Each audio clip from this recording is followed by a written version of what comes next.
It's just heartbreaking to see those images. And I want to bring in Dr. Anish Mahajan, who is the Chief Medical Officer at Harbor UCLA Medical Center. Doctor, thank you for being with us here tonight. I appreciate it because you're actually in LA County and you are actually out of ICU beds. So it begs the question, what happens now when people who need them arrive at the hospital? Are they just turned away? That can't be. No, we don't turn people away. But we don't have anything near the usual or ideal situation.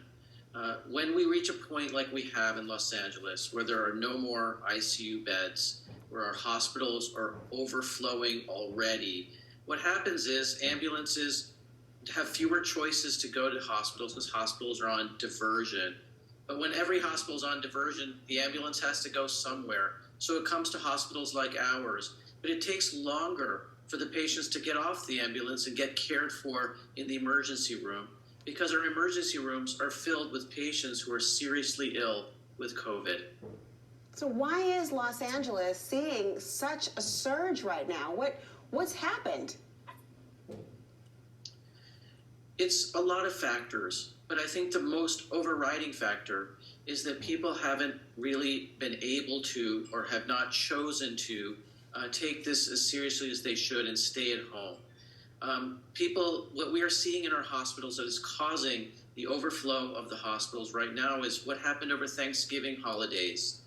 People mingled, people saw their families and their loved ones, and we're seeing the infections now 2 or 3 weeks later. We also have the situation like we do in the public hospitals where we treat the working poor. People need to put food on the table. They need to make rent. And we've yet to see relief from Congress, paycheck relief. We need that badly. We need to tell people that we want you to stay home, but we have to give them the ability to do just that.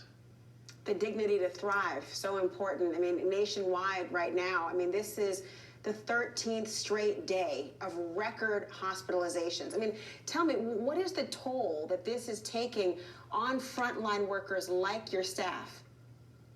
I mean, you got this vaccine, but is that enough hope right now?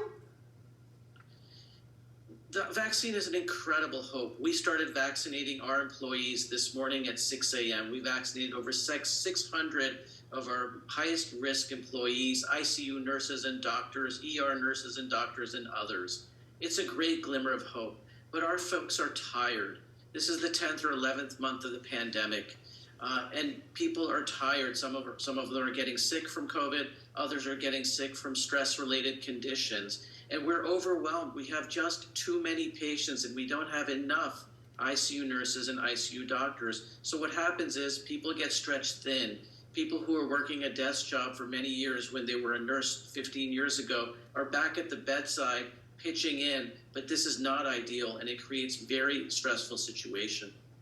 Doctor, thank you for your time, and thank you in particular for making sure that we drew attention to the working poor, because COVID-19 has magnified existing inequities.